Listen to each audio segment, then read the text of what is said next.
stepped out on stage, and the minute we hit the first chord, I just felt my voice go, whoop. The bass player is like on stage, he moves around a lot. And also it's bigger than the usual guitars as well, yeah. And obviously I'm 6'4", so me with a guitar looks a bit ridiculous 'cause it's really tiny. Like even now I have to play the biggest acoustic guitar made.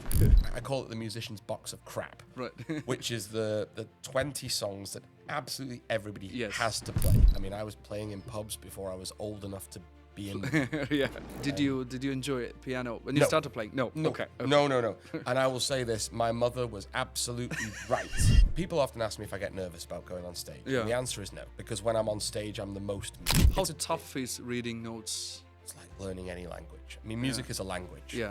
I think the key is paying attention to musical trends, but also knowing your classics. Right. I'm not the greatest bass player, but what I find my strength is, as I said, is entertaining people, and that connection with the audience to make them feel like they're sitting next to you on the stool. My first paid gig, I was 12 years old. So it's about getting people in the bar and keeping them there. Right. People buying drinks and staying and listening to the music. You'll be at that venue forever. Right. And I was with an originals band for a few years, and we had a small record deal. We got stiffed by the record company. Decided I never wanted to do it again. And we went to the guitar shop in my local town, and I picked out a bass that I thought looked like his. Right. And the rest is history.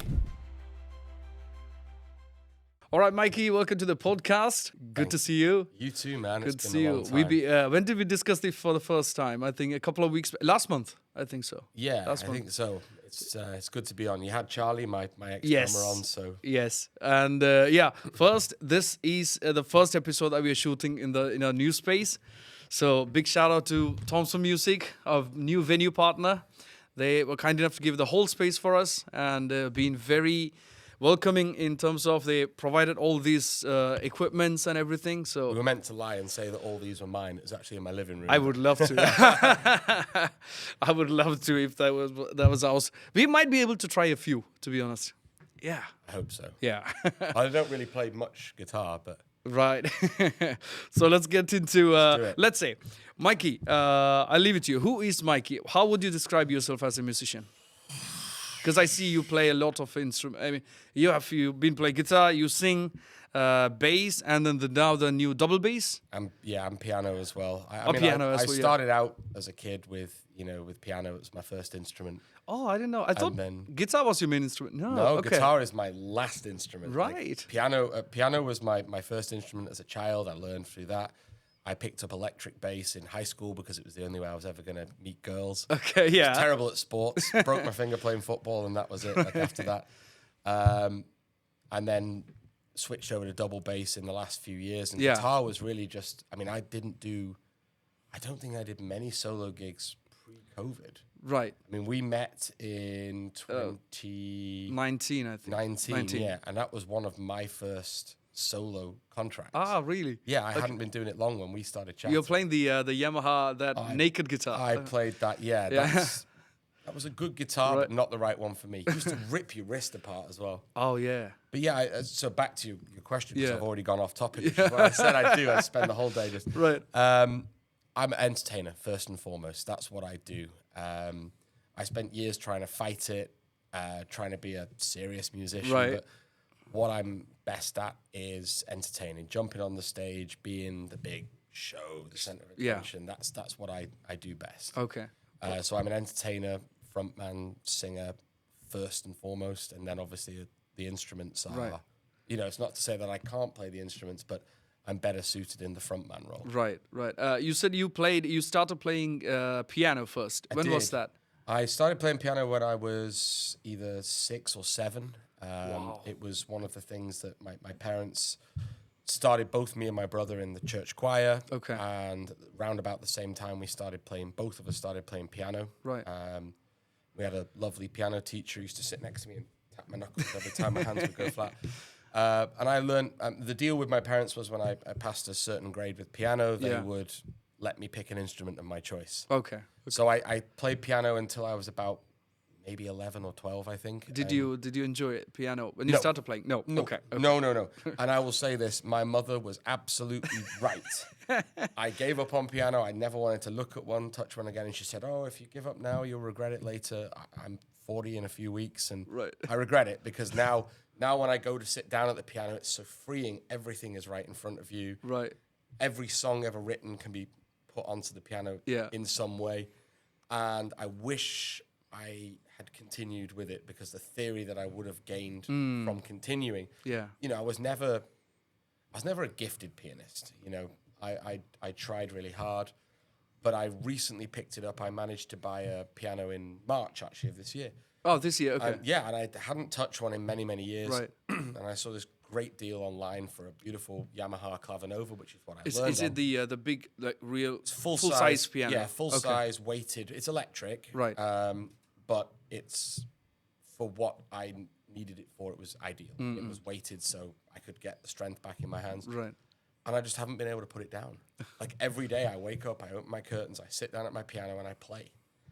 And the gig that I'm currently doing occasionally requires me to swap instruments. So double bass is now the main instrument that I'm playing. Right. But there's nights where it'll just be a duo with me and a female singer. So I switch between guitar and piano depending on what they need. And so piano was the first one. And then I got to high school, and I agreed with my parents, I said, that I could pick an instrument that I wanted to. And like every 12-year-old boy, I said, I wanted to be a drummer. No, you're not being a drummer. I was like, oh, come on, let me be a drummer. You made this deal. And they said they wouldn't let me have a drum kit in the house, which was fine, I understand. And I was watching TV. There used to be a TV show in the UK called The Big Breakfast. And on it was my favorite band, which was a band called Status Quo. Massive in the UK, known almost nowhere else in the world. And I just remember watching it, and the bass player looked so cool. And I was like, what's that one with the 4 strings? And my dad was like, well, that's a bass. I'll do that. And we went to the guitar shop in my local town, and I picked out a bass that I thought looked like his. Right. And the rest is history. Like, I got my first bass guitar. I never had a computer console. I never played computer games. I just sat and I played bass. That's beautiful. Every night. And I fell completely in love with the instrument. And, this was at a time when the punk rock revival was happening. So all the Blink-182s and Green Days and those kind of bands were coming through. And so the bass lines were relatively simple with a lot of energy. And a lot of that is what I took into my playing that I still do today. Right. And I played the hell out of it, man. Like, I think even today, after having not listened to the album for 15, 20 years, I could probably sit down right now with a P bass and play Green Day's Dookie top to bottom without even thinking. That's great. Like, I loved it. Wow. We're gonna get into the bass thing, but before that, you told me about the theory. You mentioned about the theory, right? So I'm zero theory guy. I never went for any classes at all. For you, because since now you're doing this for a living, and then this is what you do, like, for years and years, more than decades, and you know the theory as well. How useful would you think the theory is for the practical musician Theory life? makes everything a little bit quicker. For example, learning a song. If you have a basic theory in your head, I mean, I'm not claiming to be a genius. Like, I'm not. I have basic theory. I learned what I learned on piano, and then through the years. But you start to recognize things a lot quicker, like patterns. And you can, through the theory that you have, once you figure out the key signature, you know what's going to be majors and minors within the scale. You know roughly where the parts are going to move, what chords work, what doesn't work. You figure out voicings a little easier. So there's, like anything, it's a tool. And some jobs you need it, some jobs you don't. Like, when I was on the cruise ships, I had to do some reading, and I hadn't read in many years. So that was like a baptism of fire, just to be handed the dots. And it's like, oh, in 2 hours you're going to be playing this show. I grabbed a pencil and I just literally wrote the notes underneath, like an amateur. But then through using it over time, I've got a lot better with it. How tough is reading notes? It's like learning any language. I mean, music is a language. musical theory is just like learning to speak Spanish or Italian or French or anything. It's just once you start to see the patterns, it becomes a lot easier. But like with anything, like with learning an instrument, that first 6 months when you don't make too much progress can be frustrating. Right. But you just have to sit it out and just ride it through. Right. And it is eventually is useful. Great. About the bass. So, as you said, you got drawn into the bass, right? Usually the pattern that we see in any kids, it's either, as you said, drums or the loud distortion, electric guitars. Yeah. I've barely heard anyone being attracted to bass because mostly for the common eyes, it doesn't make any noise or it doesn't make much sound, right? But it's actually the backbone of the whole music. For me, it was what drew me to it initially was the guys that were playing it. I mean, like I say, I watched, I didn't know what the instrument did in the context of a band. I was 11 or 12. Right. And this band were just, the bass player is like on stage, he moves around a lot. And also it's bigger than the usual guitars as well, yeah. And obviously I'm 6'4", so me with a guitar looks a bit ridiculous 'cause it's really tiny. Like even now I have to play the biggest acoustic guitar made, otherwise I look stupid. But yeah, I just remember looking at him, and the same with John Deacon from Queen, and the guy Alec John Such from Bon Jovi. Right. They were the guys, and Gene Simmons, of course, from Kiss. They were the guys that influenced me early on. And I mean, certainly in the case of Gene Simmons, Alex Such, John Edwards, who was the initial influence, they were all like cool, groovy. They moved around a lot when they played. Deacon was the first one that I really kind of tapped into what a bass actually does within the record, because the Queen records, the bass itself, you could take all the other instruments off, and the bass itself is a melody. Yes. He's supportive but melodic. The bass, because when you talked about the melodies, what's his name? We had one of the bassists told me like it's more beautiful when it's arpeggios rather than just playing each note as per the chords. What's your take? Bass is a foundation instrument. It's the bread of the sandwich. Yeah. Sure, it's fine to do cool things with a bass, but the fundamentals, the role of the bass player is to support the song. Right. And in many cases, that's to support the message that the singer is coming out with. So whoever the singer is, if they're singing a song, they need to deliver it the best they can do, because that's what the audience is connecting with first and foremost, is the vocal, the lyric, and the melody. And all of that is supported by the foundation of the bass. So sure, there are certain songs that we've played a million times that are boring. Right. But the role of the bass is to support the foundation of the groove of the song. The bass isn't there. It's not a solo instrument. It never was. And it's nice to do some harmonic stuff. There's certain bass players like Pino Palladino, who played a lot with Paul, who played with everybody in the 80s, who did a lot of bringing the bass to the front of the music. Yeah. But as a general rule, the bass should be a supportive instrument. That's what it's there for. Right. It's the foundation on which everything else is built. Right. And if the bass player is too busy, the first thing you'll notice is the song doesn't feel right. And you see it a lot around, not just Dubai, but anywhere when you go and see a cover band. And you'll see bassists kind of, they'll play 2 bars of groove, and then for 2 bars they'll riff. And it's you feel the song lose a little something in that moment. The groove is what supports the bass and the drums are the engine room of the whole song. Right. The foundation of everything. Right. And if they're solid, the song is solid. You can have a terrible singer and a relatively terrible guitarist, but a great bassist and drummer. And if the groove sits nicely, the song sits nicely. Right, right. It makes it easier for everybody else. Right. I think bass is one of those, or probably the top instrument, which is, when it's there, we don't really notice how important that is in the song. But when it's not there, you really find that. Which is exactly the point. Yeah. The most important thing about bass is if you notice it, there's a reason to notice it. Yeah. Either it's super good or super bad. Right. If it's amazing, like I say, there's a guy called Pino Palladino, played with John Mayer, played with everybody. Yeah. When he's playing bass lines, it lifts the instrument to a totally different... It changes the song because the bass becomes a forward instrument. But generally speaking, beyond people saying that's a great bass line, the only other time you'd notice the bass is if it's doing something bad. Yeah. I mean, Paul McCartney is another classic example of a bass player who will support the song while still doing something cool with it. Right. But he'll never he won't do that in the song. He'll play nice note choices. Right. He'll play beautifully within the melody. The bass itself has its own little melody, counter to what the band is doing, but it's still a supporting instrument. Right, makes sense. So going back to, so you started with keys, piano. Yep. Then you picked up now, you're the bassist now. Electric bass, yeah. Electric bass. So when was the time that you realized like you're gonna take this as a profession? Like we all start with because we really love to do this. And there's nothing in our mind like, okay, I'm gonna earn with this stuff.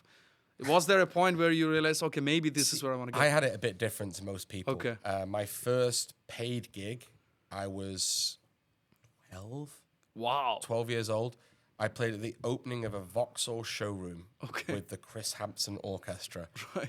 And I think I got paid 30 quid, 30 pounds, which is 120 dirhams. And I was 12. We played maybe 5 songs, and it was like a little thing that came through the church that I was at. And I was the only bass player because I was 12 years old. Most people don't find bass until they're 18, 19, whatever, or bored guitar players that are looking for something different. Yeah. But I picked up, my first paid gig was that, and I got the taste for it right away. And then pretty much from there till now, I've worked and made money from it. I mean, I was playing in pubs before I was old enough to be in. I mean, there's a funny reel on Instagram going around at the moment about the bass player being 20 in America, so he has to play outside the bar with a wireless pack. I actually did that. Oh my god. Yeah, I've done that. I had the wireless pack, and there was a pub in my local town where we used to play, and I'd play with different bands, and occasionally I'd have to, dip behind the bar if anyone important looking came in. And yeah, like I've only ever done it. Like I only ever wanted to be a musician. Like all kids, you dream of being an astronaut, or you dream of being an architect, or whatever, teacher. But for me, it was always to be a musician. I mean, all right, fine. Originally, I wanted to be a rock star because, I was 12, 13 and thought that was what it was. Right.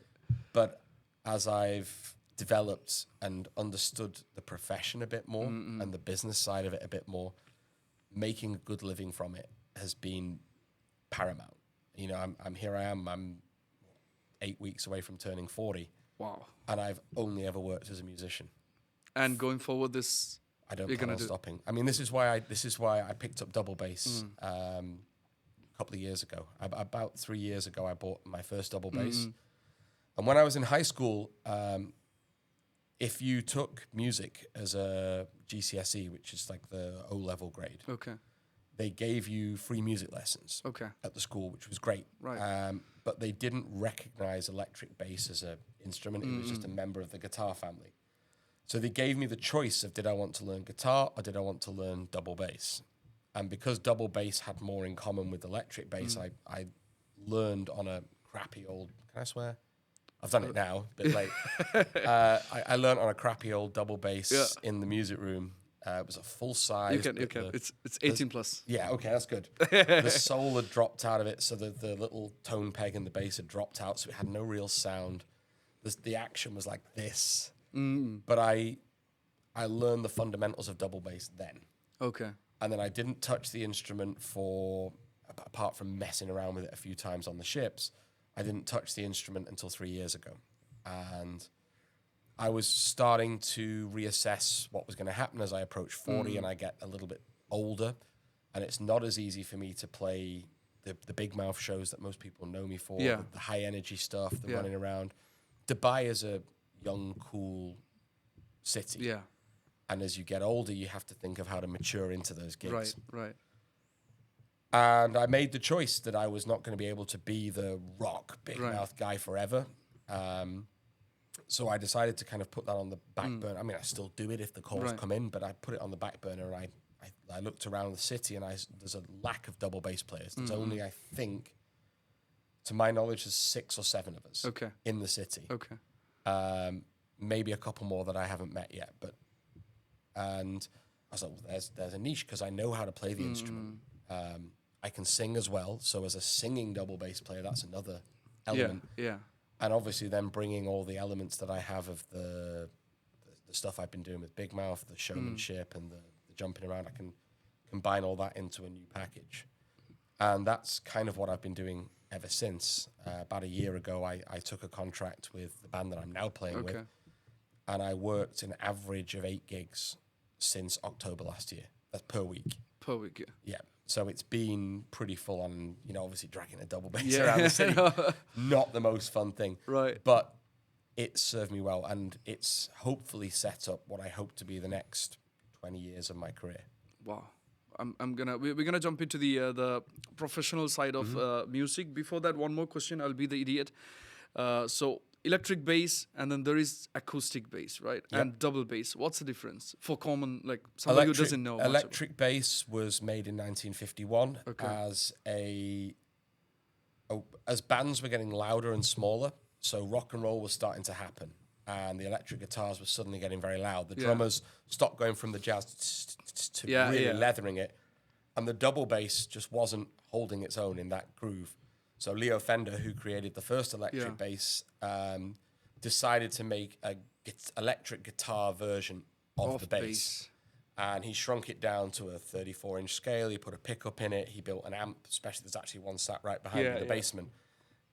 He put an amp especially for bass players, and that was what that was created for. It was created for rock and roll and country, and it was called the precision bass, which is the bass that I love above everything else. Right. And the precision bass had frets on it, same as a guitar. Right. So you could actually see where the notes were, which made the bass a lot more accessible. It was more portable. Right. It was easier to play. It was easier to learn. The fundamentals of it sounded exactly the same, but the sound was more aggressive, which fitted in with what was happening in the early 50s with the rock and roll and the surf scenes and that kind of stuff. Acoustic bass came a little bit later on, and that, I don't know how that started, but acoustic bass is just a bass guitar in an acoustic guitar's body. It's slightly bigger. It's hollow? Yeah, it's a hollow. It's an acoustic just guitar like an acoustic with 4 guitar. strings. Yeah, I have a very nice one, actually. Yeah. And acoustic bass, I don't want to say it's a gimmick because it's not. It has a very different sound. But it's not a mainstream thing. It's something that if you have a bit extra cash, you get one because it looks nice in the corner of the room. And I always keep mine at home. Mine's out on the stand all the time. Because sometimes if I'm hearing something on the TV and I want to work out the part, or a song's in my head, or I've got a rehearsal that I just want to check it, and I don't want to spend the time getting out of bass and plugging in the amp and everything, I just pick up the acoustic. Right. So for me, it's a great practice instrument. It's served me well to have one for things like acoustic nights and those kind of sessions that I've done. I did a load of stuff with. Have you had Aston on the podcast yet? No, not yet. No, he'll be here at some point. Yeah. I did a bunch of sessions with Aston. where I played all 3. Yes. And I played fretless bass as well. And then the double bass, of course, is the original. Member of the violin family. It's very big. It's very large. Makes a huge sound. Totally unique sound. And it started out, obviously, with classical music. Then when jazz happened, it was the instrument used for jazz. They just got rid of the bow and started playing it with their fingers. And then country and rock and roll. I mean, even now, today, country music, the double bass is the thing. Right. And if you don't play a double bass, you play a P bass. That's it. Yeah. That's it. So the number of you've been, how many years you've been doing this for? Playing bass. Music? No. Oh, music. I mean, my first gig when I professionally, was 12, so it's like 28 years. 28 years. Yeah. 28 more than almost 3 decades, you can say. Yeah. So from a working musician, sorry, bro. no problem. From a working musician POV, let's say anyone who wants to get into music as a profession, we need to make sure we get paid work, right? How do you make sure? There is one thing that you mentioned, which is really cool, that we need to improvise, plus we need to evolve as per the either, let's say, the time that we are in, what the audience demands, and we need to keep improvising ourselves. I mean, I think that's important. Obviously, I mean, I remember when we met. Yeah. I was starting out as a solo artist, but I had a huge repertoire from Big Mouth. Yes. And we chatted a lot because we used to do gigs together at Double Decker about set choice and song choice and things like that. I think the key is paying attention to musical trends, but also knowing your classics. Right.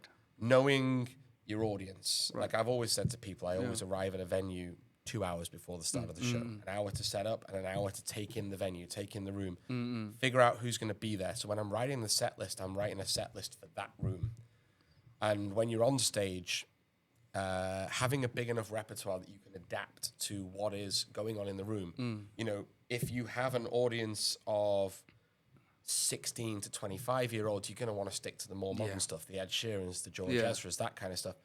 And then if you have an audience of 35 to 50s, you go with the classics. If you've got British guys, you play Sweet Caroline. If you've got Americans, you know, whatever.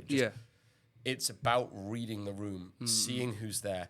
And that's not to take away from your own musical expression. If you have a style and you have a vibe and this is you, you go for it. And that's fine.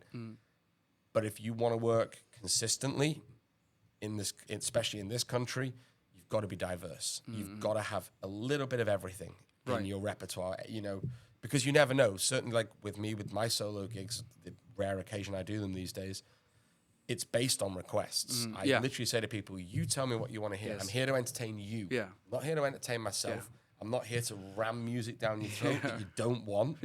Like, I'm here, and, you know, you tell me, if you want to hear Sweet Child of Mine, I'll do it. The only one I refuse is Wonderwall. Because I grew up in Manchester in the 90s, and I hate it.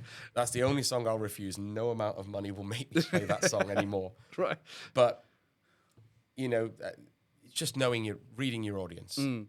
And the number of gigs, I usually, like what you said about what we are playing for them. Yes. This is probably the third episode I'm repeating the same thing, which I really believe in. Because since we do music, music's more like a passion turned profession, right? It's not something that we take not essentially something that we take a degree in and get qualified like doctors or anything else. So most of these, everybody says like you are doing what you love, but I always love to correct them in a way that we actually do what the audience love, not actually what we love. Agreed. Because that's what you just explained. Like, it's not entirely our choice of songs, right? What works is what they actually want. The musicians that stand the test of time in this country are the ones that know how to entertain an audience, because that's what matters. When it comes down to it, it's a business. It's literally called the music business. And the bars don't care what you play. Within reason. You know, it's all about bums on seats. It's about figures. If people come to see you and you're playing heavy metal classics, but your audience is a jazz audience, they're going to get up and go somewhere else. And Dubai is such a heavily competitive place when it comes to food and beverage. So it's about getting people in the bar and keeping them there.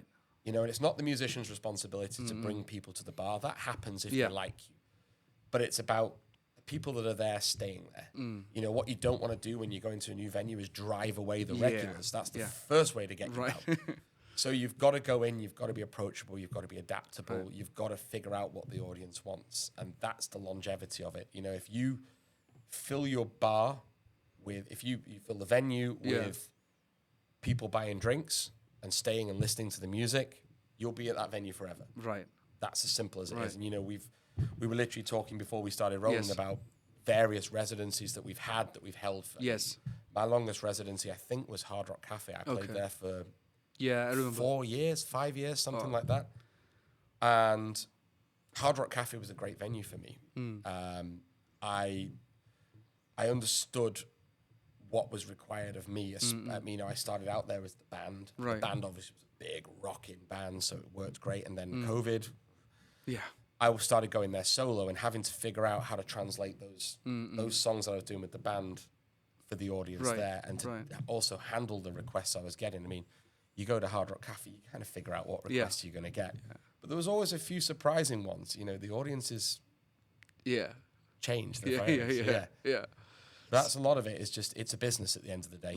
And the venues will judge you on their bar sales, not necessarily on the quality of the entertainment.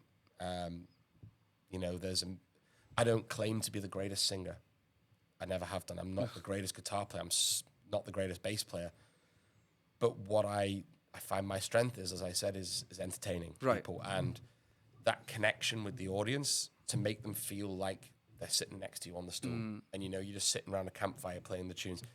And if you can achieve that, It's as simple as that. Yeah, I think the main point would be the song, the repertoire that we have, the song choices that we make during That's the game. the start. That's the certainly. So- I mean, I remember you and I when we sat down Yeah. at the venue. Am I allowed to say the venue we played at? Yeah. Go Okay. ahead, Well, yeah. we were working Yeah. together at Double Decker, Yeah. and I remember your first set was super cool, but it was a little bit edgy and Oh grungy. my And I God. said to you, "Hey, bro, look, just try how I want it that way one Yeah. day." And I remember you doing it, and the Yeah. place went nuts. Yeah. That was a really funny story in Double Decker because I don't know if you have told, that was my first residency in Double Yes. Decker. Yeah, I remember us talking. 2018. Yeah. So on my very first day of my very first residency, I'm playing for a crowd for the first time, a 3 45-minute set. And I think I had around 30 songs. That's all I had. Mm-hmm. And the problem was because I come from an open mic crowd. Yeah. And during the open mic, it's less of the cliche, let's say less of the Wonderwall, less of the Hotel California, more like soulful, intimate kind of songs. And I come from that. Mm-hmm. And then when I started, the first set was like very chill, very mellow, Yeah. some sad songs and stuff. And then literally after my second set, I think, I was taking a break. I had two of my friends with me. And one lady comes up to me, "Can you please sing some happy songs?" Yeah, was like, I remember "Damn." because Yeah. I think I was either stood next to you or around you at the time, and it was like your set was so cool. You've got such a great voice. Your Yeah. playing was nice and it was tasty. And, Yeah. But like you say, everything was kind of low tempo, Yeah. jam night, Yeah. early doors jam night Yeah. vibes. And we were playing a brunch. Yeah, yeah, Where exactly, everyone, where my job at the time with the brunch was Yeah. to get everybody absolutely Yes. hammered. Like that was Yeah. literally my job. I was working this gig and I was just told, you can do whatever you want. Get them as drunk as you like. We want them to be carried out of here. Yeah. So I was getting them all amped up. And then I think you were coming out with Yeah, like and then very slow, Drive yeah. or Incubus. And you were so cool, and as a musician, I Yeah, love yeah, what you were doing. yeah. But I remember sitting with you and be like, just try a couple of classics. Yeah. Give Sweet Caroline a go. Yeah, Watch what yeah. happens if you do. I think it was Don't Look Back in Anger was another one. But, yeah. To Yeah. look back and go, yeah, that was nice. Yeah, and also there was one thing that you mentioned because as I said, I didn't have many songs in my list, so I was trying to understand how to, because most of these songs I never grew up with any of these songs. I grew up until my half 20s in India. I listened to Bollywood songs. I didn't even know what Hotel California. I didn't know Wonderwall. I wish I didn't know what Hotel California and Wonderwall were. Nothing, because all these are new to me. Even I remember one of the gigs, somebody asked me for Sweet Caroline. I was like, "What song is this?" Yeah. And it's so weird to tell someone that you don't know Sweet Caroline when you're playing the pub. But this goes back to what we were saying a little bit earlier about theory. Yeah. And just having that, being able to hear the song in your head and roughly know how it goes, you can get away with just doing a verse and a chorus. Yeah. Let the audience do the Yes. work, man. Like, if you know that, okay, it's going to start on a C, Yeah, and you know that the from C, it's either going to be an F or a Yeah. G in that song, right?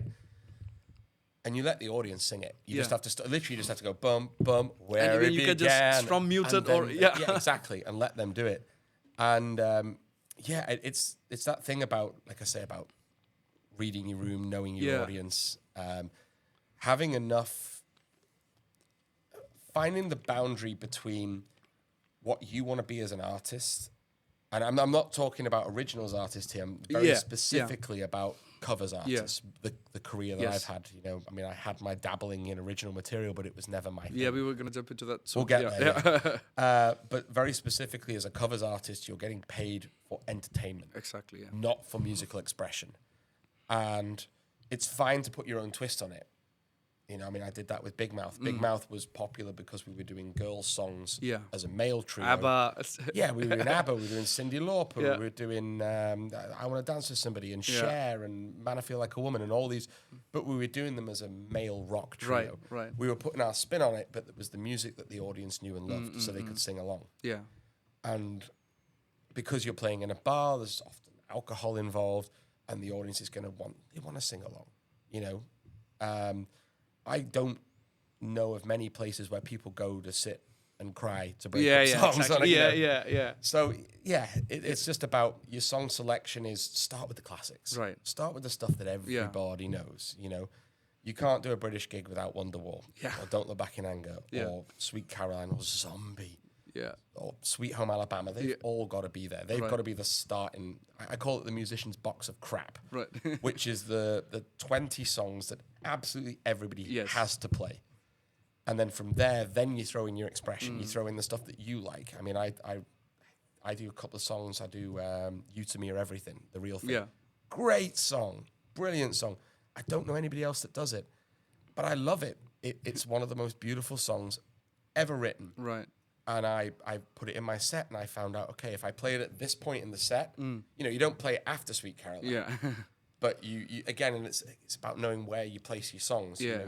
You build to a climax. So you just get them, you start off with the sing-along stuff, and then you build, and you build, and you build, and you build. And Right. before you know it, the whole place is on the feet with you. When you get to the Mr. Brightside and Sweet Caroline and all that stuff at the end of the night. Yeah, there was one advice, I'm not sure if you remember, during the double decker days, because I learned a lot. I still say that I learned a lot from you and Khalil from Dubai Music. Yeah, I learned a lot about the performances and the song choices and stuff. Basically, how to handle a live gig. That's a lot from you, and then the business side of things from Khalil. So you both actually were kind of like indirect, invisible mentors for me. Like I always tried to pick up the stuff. There was one thing I still carry with me that you said during the because I was trying to learn new songs, right? And all of these new songs are new to me. And there's one thing that you said, like when I asked you, like how, because I don't know the song, and you said that simplify it, because my problem was when I want to learn a song and then I hear the riffs and then the tweaks in that, I'm like, no, this is too complex. That's when you told me, like, just look at the chords. Just get the chords, just get the words. The really basic stuff. Like start from there. Your audience is drunk most of the time. You told me the same that and day. They're not going to know if you're like, sure, you've got to play the right chords, but the little riffs here and there, I mean, I remember Angels was one that always used to trick me up. Robbie Williams. Of course. Yeah. Massive tune. You play that in a British pub, they go nuts for it. But you get to the I'm loving angels. That little run. I still don't do that. I mean, I've been playing the song for 30 years. I've got no idea how that run is played. I let the audience sing it. Because if they know the song and they're invested in the song and your performance of it, they'll do the hard work for you. So just knowing the basics. And I think that's also, you can add the details later.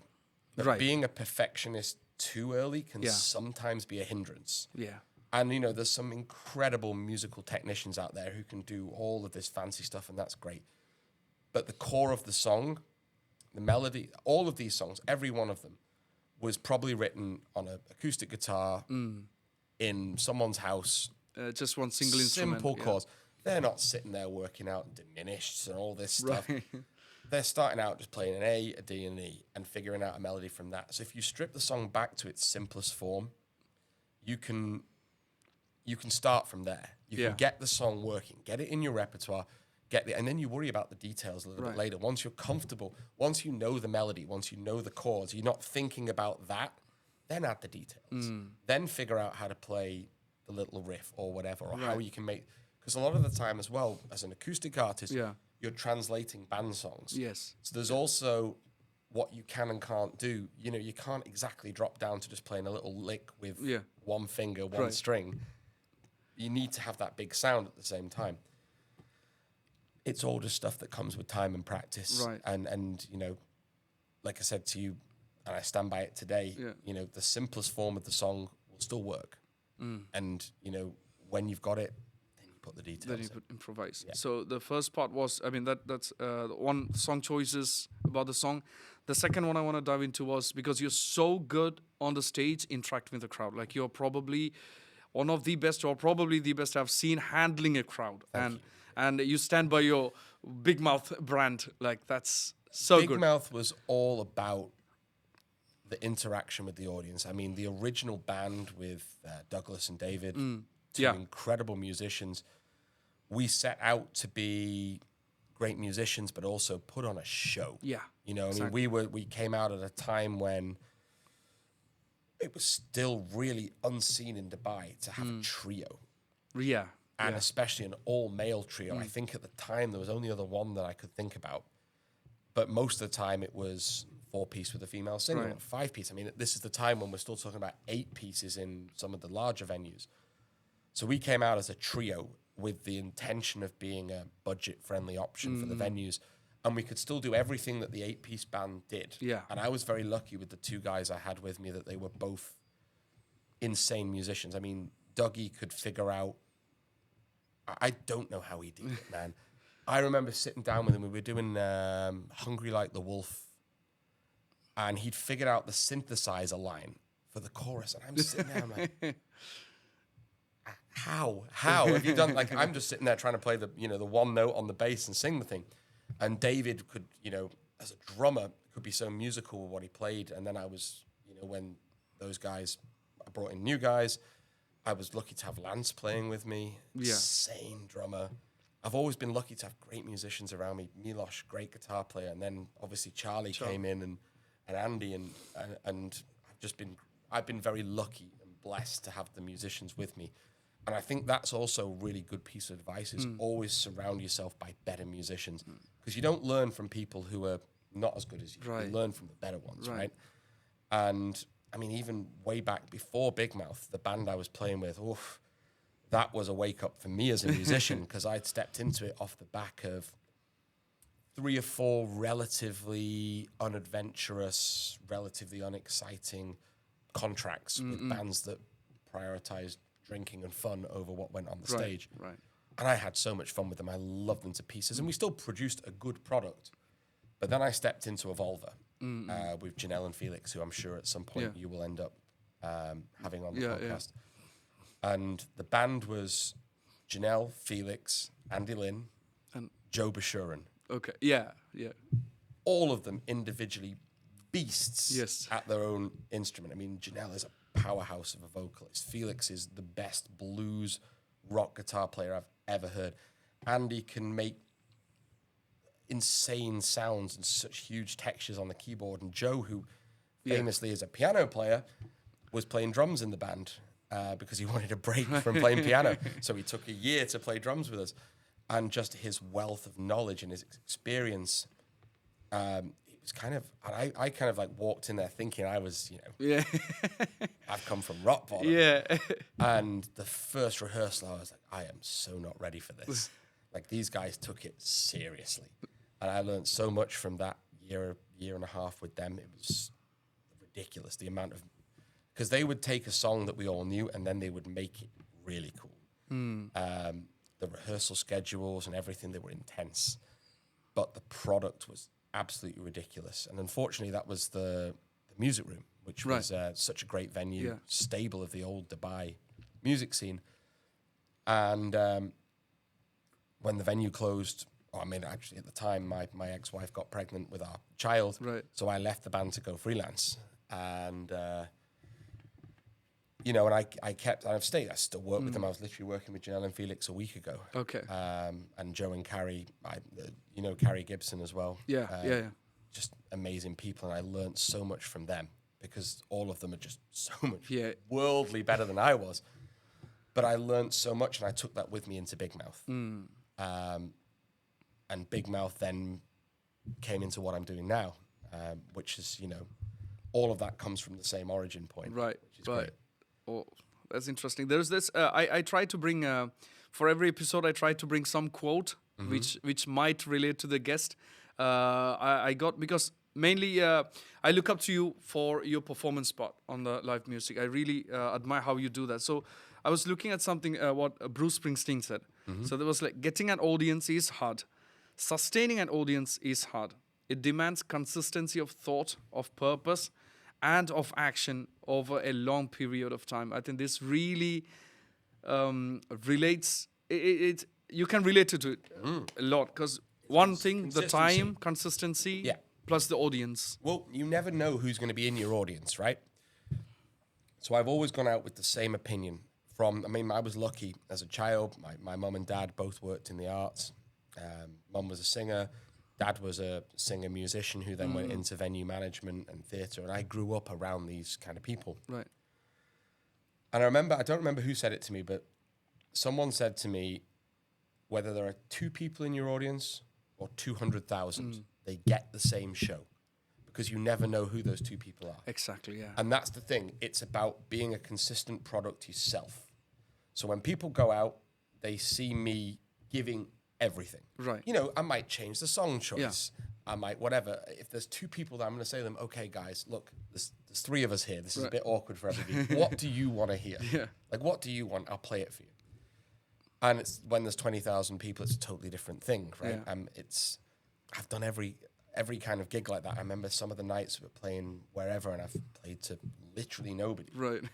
And I've done huge gigs, and it's the same thing. You have to go out and give everything. Mm-mm. If you don't, the audience is going to know. That's what they'll feel. Right. And that's what will make them come back to see you again. Right. You know, where I'm playing right now, like I said, it's the product has changed somewhat because now I'm playing double bass with a gypsy string trio, which is violin, guitar, double bass. There's no drums, 3-part male harmony. But still, the audience's expectations, if they're not met, they're never going to come back. Right. Yeah. So you've got to be consistent. You've got to give everything, because then the audience will go, oh, do you know what? What a night. Right. There's only 3 of us there, but they gave us a show. And that's what it's all about, for me at least. Yeah, yeah. You know, some people would disagree with me, but like I said, even on the quiet nights, when you change your repertoire and you play the slower stuff and you play the more chilled stuff, you still got to give your heart and soul on stage. Yeah. Because that's why we do it. It's passion, right? And if you're not passionate about it, they can feel it. Yeah. Since you have done almost all kinds of gigs, like you said, you've been on tour, cruise ship, you have done different countries. Yep. What was the biggest gig, or something that you felt? I mean, it's not necessarily the huge as in size. Are we talking about, I mean, there's a few that come to my mind. I kind of figured you'd ask this question. Yeah. So the first one I remember being, people often ask me if I get nervous about going on stage. Yeah. And the answer is no. Because when I'm on stage, I'm the most me you're ever going to see. Wow. It's the closest version to the real me you're going to get is that guy on stage. The happiest I am, the most relaxed I am is there. But I remember the first gig I was ever really intimidated about was playing Manchester Opera House. Wow. With an ABBA tribute act. Okay. And I remember as a child, I went to watch Grease, the musical there. And I remember walking in thinking, this place is stunning, like an old Victorian opera house. And I remember sitting there with my mum and my brother, and I was like, I'm going to play here one day. Right. And at the time, you know, there was a bit of laugh and banter and whatever. But then I actually did it. And I invited them to come to the show.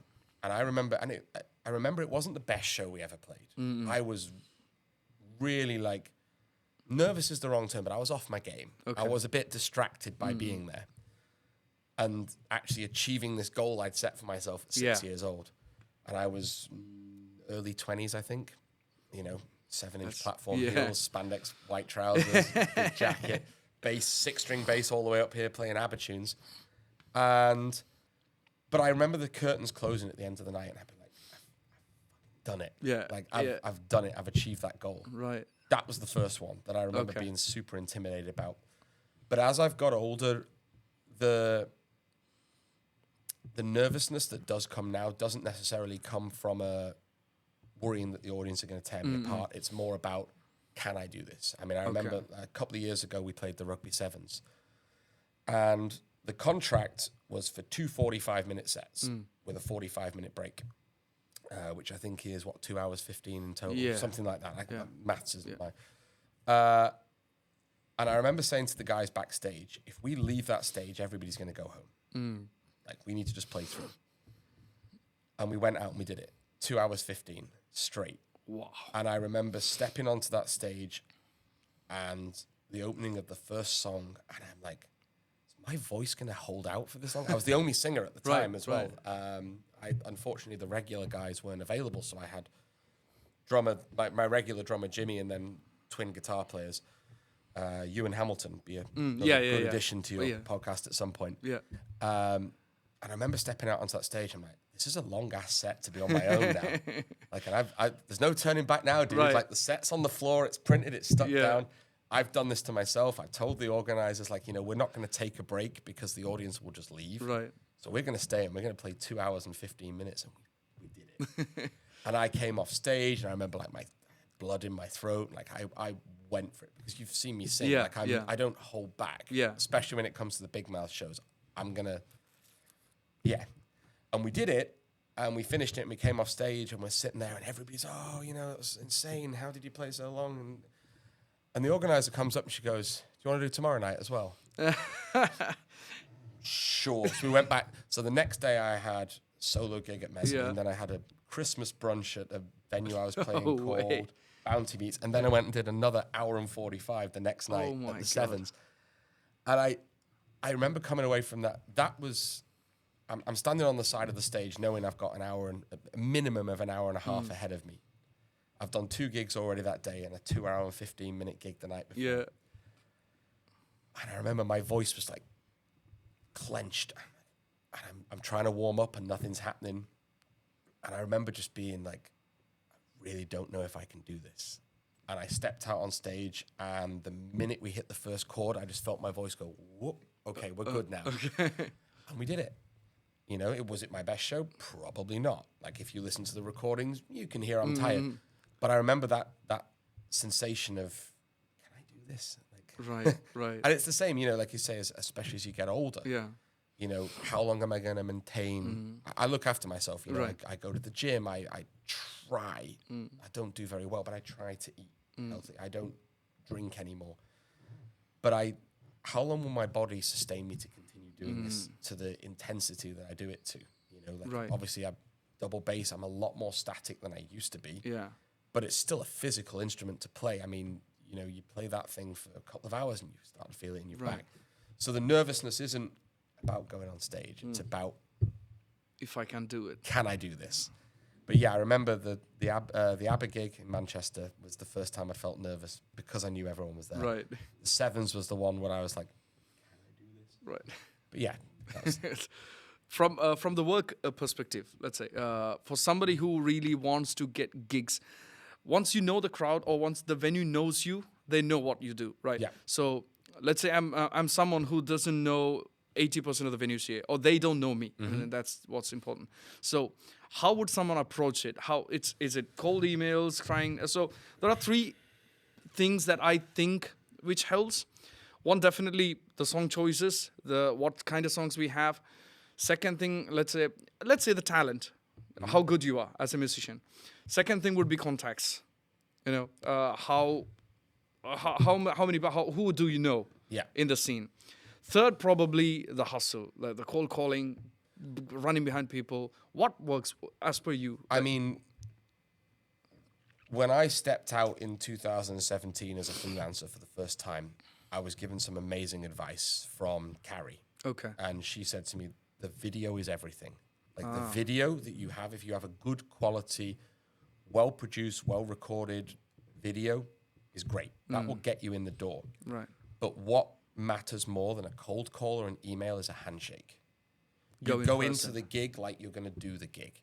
You walk in, you smile, you're friendly, you look good, you smell good, you talk to the manager, you have a chat with them, you build a relationship so the venue trusts you before they even see your video. Right. And then they'll give your video a lot more attention. And having a good quality video and then on top of a good quality, I mean, we all do it, the studio produced video, right? It looks great. Tobias likes the shiny stuff. Yeah. But it's also really useful to have a collection of live recordings. And not Instagram reels. Yeah. Take the time to put them into a video and put that video on YouTube and you send them together. Here is me recorded in a studio. If you wonder what I sound like live, here's the live recording. But then on top of that, it's the handshake. It's making that connection with the right people.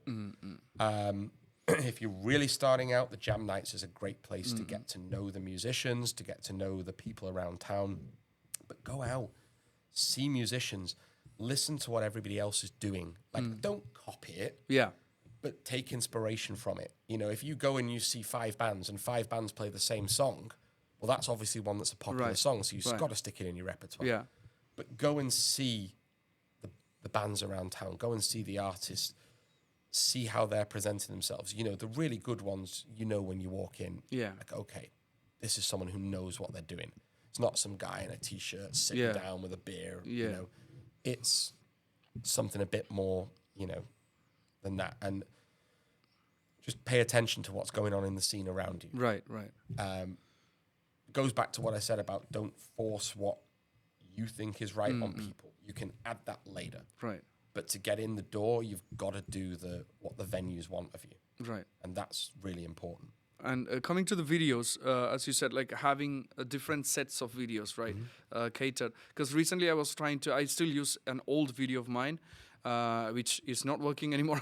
So I got one made. It's also updating it. Yeah. Like keeping it relevant, keeping it modern, update it every couple of years maximum. Yeah. And also because there's this thought which came to my mind, because not every venue needs the same kind of music, right? Of course So not. I was thinking, let's say, for the most part, it would be mostly British or Irish pubs. For the most part. So having a promo video specially made for them, as in the classics, what they want, those kind of songs and the interactions, having a different promo video which is more like a more chill venue. And these thoughts came into my mind. What's your take on having the videos? One video with different styles or different sets of videos? How long they should be? Yes, but send them all. Okay. Because then you say to a venue, look, here's my diversity. Because when they hire you, they're hiring you. So they're going to, because even in the busiest venue that wants the British, Irish stuff, is going to have quiet nights. Right. And for that night, they need to see that you can also do that stuff. So it's cool to have chilled music, party music, specific whatever stuff. Yeah. But make sure that you send it all. Here is what I do. This is what you'll see from me on the majority of the time I'm here. Right, right. But if it's quiet, I can do this. If it's funky, I can do this. If it's, be diverse in what you do. Right. That makes sense. Now, the jumping into the other side of things. So when I decided to go into music, or I did not actually decide, I got my first contract and I was like, okay, this is cool. Yeah. I mean, I'm singing at home anyways and getting paid. This is super cool. So that's how I started. But, and then the more I kept meeting more musicians, then I saw, or at least the way I saw this was like I had two paths to choose, or maybe a combined one. It's either I can go for original music, like to express my own stuff, which is a very long game. It's not easy, it's tough, but if and once you make it, it's going to be worth all the things that you've done so far. And then the other one, which is the cover gigs, which we are doing mostly. So that's like you get paid from the month one. Yeah. Like that's quick, and it's a sustained income, and then there's only so much that you can cap. I mean, there is a cap. Eventually, you get to a cap. So these were the two things that I decided to go with the cover ones, because I know myself, I'm not a good songwriter. I keep saying that to everyone. I know myself, I'm a shitty songwriter. Yeah. So I know this is what I can do, and then I'm not sure how long I'll be able to do this too. So I should be more practical than going the original music. What was your plan, or what is your take on these two sides, cover gigs and original music of yours? I mean, like everybody, I dabbled in originals music. Right. I was never a particularly great songwriter. I was horrible with lyrics. Same. I couldn't figure out how to make what I was saying sound artistic. Right. Right? Yeah. It just sounded like really bad poetry. Yeah. But I was quite good at collaboration. Right. So I could take a singer who already had the lyrics, I could put a tune to it. I could make it into a song. If they had a verse and a chorus that didn't match, I could find that. And I was with an originals band for a few years, and we had a small record deal. We got stiffed by the record company, and I decided I never wanted to do it again. Because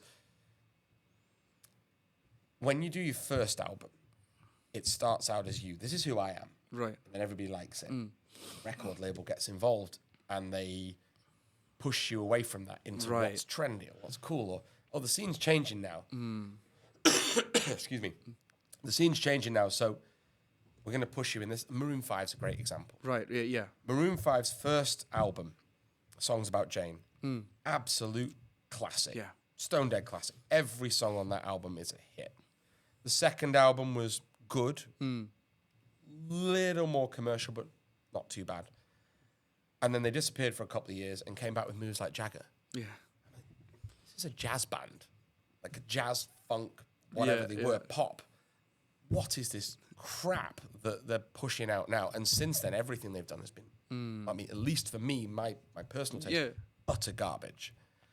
And that is a classic example of when a record label gets involved and pushes you. Like, the days for musicians to express themselves over 4 or 5 albums to find their sound, they're gone. You look at bands like Queen. Queen didn't have a hit until their fourth album, which was Night at the Opera. I mean, they had Killer Queen, which was a minor hit, which gave them the money from the record label to push for the major hit. But it took them a lot of investment and the albums are great now. Right. But at the time, they had a very small fan base, and they were building and building and building. Nowadays, if you don't have a hit on your first album, you're done. You're finished. You're out. How many one-hit wonders have we had since the dawn of things like the X Factor? Right. But it's become an industry. It's become a business, and it's become about taking creative people. There's very few that I can think of that have kept themselves as themselves. Adele would be a good example of someone who's never changed what she's done. Ed Sheeran, even, you can hear the change in his music. His first album was just a songwriter singing beautiful songs. Yeah. And then as he's progressed, his music's becoming more and more commercial. And then every now and then, he'll throw a Perfect in, though, or Thinking Out Loud. And the whole place will be like, oh my God, he's still a great songwriter. Right. So I lost interest very quickly in originals. It just didn't work for me. It wasn't what I wanted to be doing. I've written one original song in 25 years, which was Big Mouth Christmas that I did in 2021 with Joe Bashurin. Yeah. And we did it as kind of a, hooray, COVID's over. Yeah. Let's get out there. And then, of course, we got locked down again after Christmas. Yeah. But I wrote it because I'd had it in my mind for years to do a Christmas tune. I wanted an old school British Christmas classic. Right. And I put it out there on YouTube, and I put my son in the video, and I spent a fortune on this great video, and I think like 5 people have watched it. But it's for me, it was just never what I wanted to do. I wanted to go the long route. I wanted to still be here when I'm 60 making music because that's me. Right. And if you do the covers right, I remember, it always goes back to the same group of people. I remember Carrie Gibson, incredible singer, artist, just this goddess of a human being, saying to me when she first came to see Big Mouth, I remember her saying to me, I mean, we'd had a few drinks. Yeah. And I remember her saying to me, sing every song like you wrote it. Okay.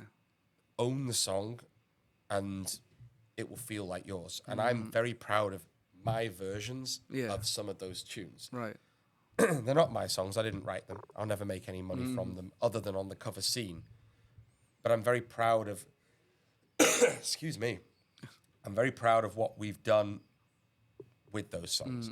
And to me, that's my way of expressing my individuality. Right. Rather than writing songs that nobody wants to hear. You know, I grew up in middle-class England. We didn't have any problems. I don't have any days on the streets to talk about or hard, you know, all my breakups have been terrible, but I don't want to tell people about them. Yeah. No one wants to hear that. Yeah. So I never bothered really with the originals thing. Like occasionally I'll sit down and I'll play a riff and be like, oh, that's nice. Maybe I'll do a song with it. And I think on my phone now I've got voice notes that I've like recorded little riffs and they've been there for like 5 years. Never touched them because it was just never me. Right. It was never what I wanted to do. I was an entertainer first. I wanted to entertain, and I can do that better with covers. Yeah. Right. Makes sense. And putting my own spin on them. Right. And one question, let's come to the Dubai music scene. Yeah. So I've seen, especially the legalities. So because oh, you're gonna get me in trouble. No, one thing, the contracts. I truly believe the contracts are just for namesake. To be honest, like very clear.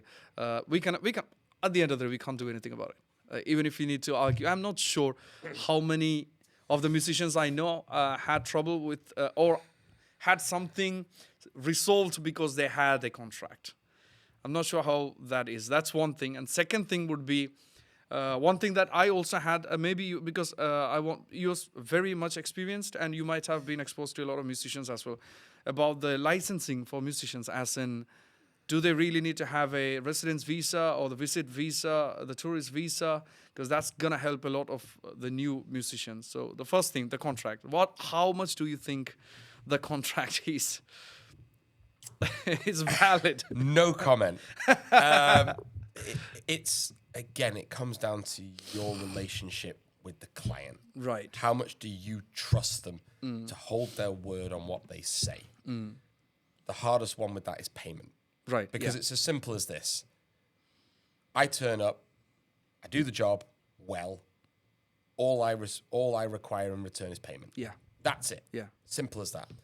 So if you trust the client to pay you, that's all the contract need. Everything else is just legal red tape. Yeah. It's the venues tell you what they want, but they can also tell you that by walking up to you and saying, "Oh, I don't like that shirt tonight. Yeah. Can you wear a different one next week? I don't want you to, do you mind wearing black socks with black trousers and black shoes, which you should do anyway." Yeah.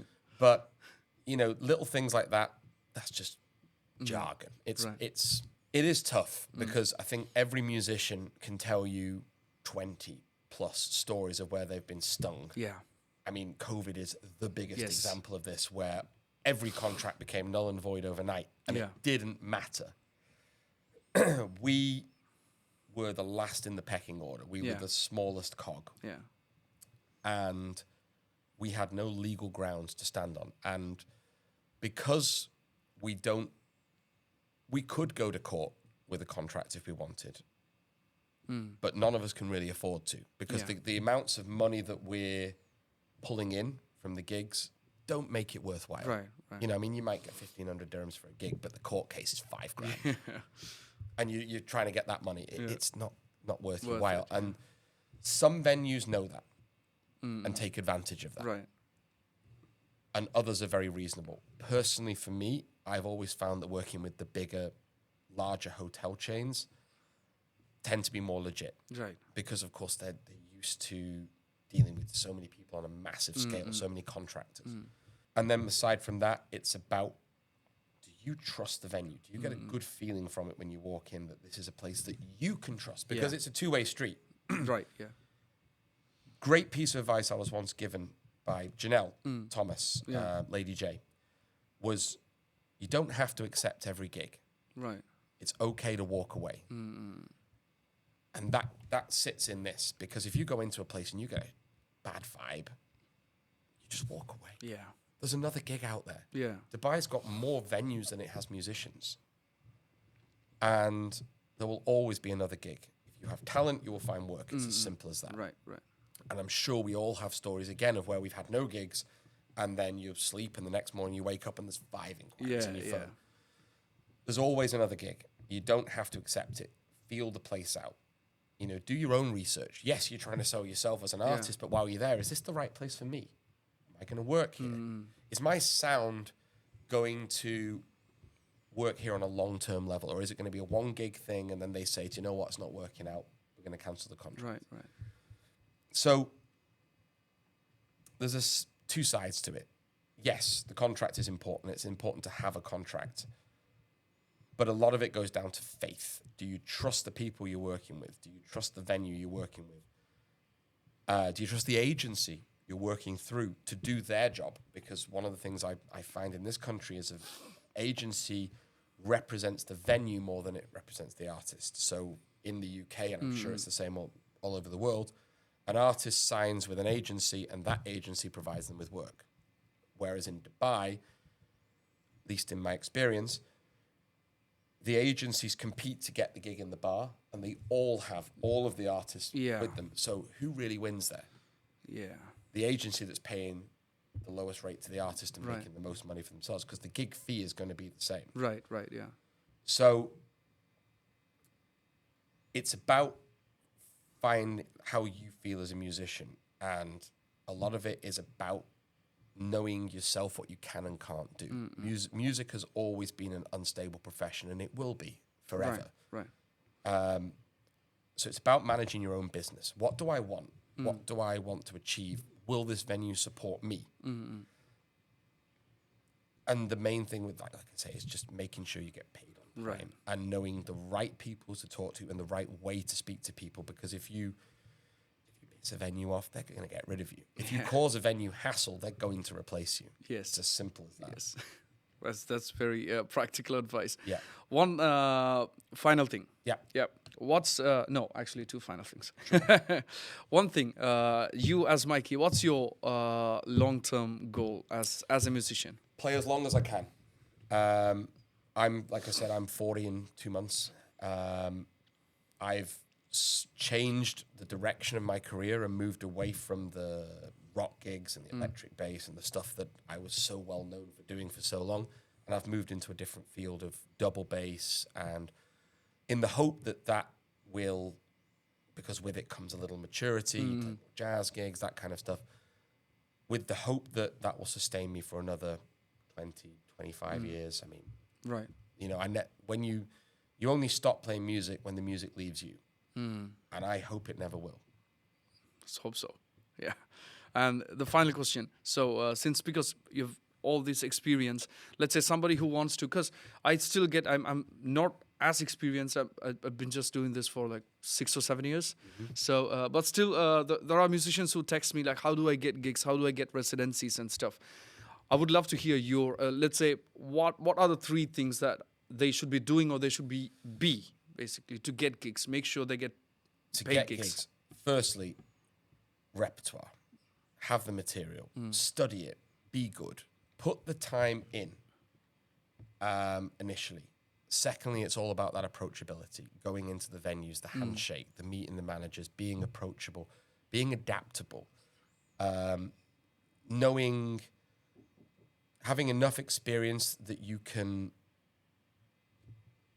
understand what the venue requires from you. And like I said several times throughout the interview, not pushing your own venue, not pushing your own opinions on what the audience want, listening to your audience. That's how you'll get a gig and keep a gig. Right. Presentation, so important. Be smart. You know, be smarter than everybody else. Be, you know, like, don't turn up to a gig with hangover and dark eyes, and, you know, and then suck. You know, the audience doesn't deserve that. The audience deserves the best of you every time. Right. And that's, I think, the most important thing. Awesome. Yeah, so that was the today's episode, man. Thank you so much for this. It's been very, very informative, I would say. Like I've been very looking forward to sitting down with you, mainly because of all these questions. It's going to help a lot of people. Plus, I get to learn a lot. I always look forward to learning from everyone, like something that I can take away for myself as well. So yeah, thank you so much, Mikey. No worries. We'll do it again soon, I hope. Pretty sure we're going to be sitting down again for one of the upcoming seasons again. Thank you so much. Pleasure, man. Thank you for having me.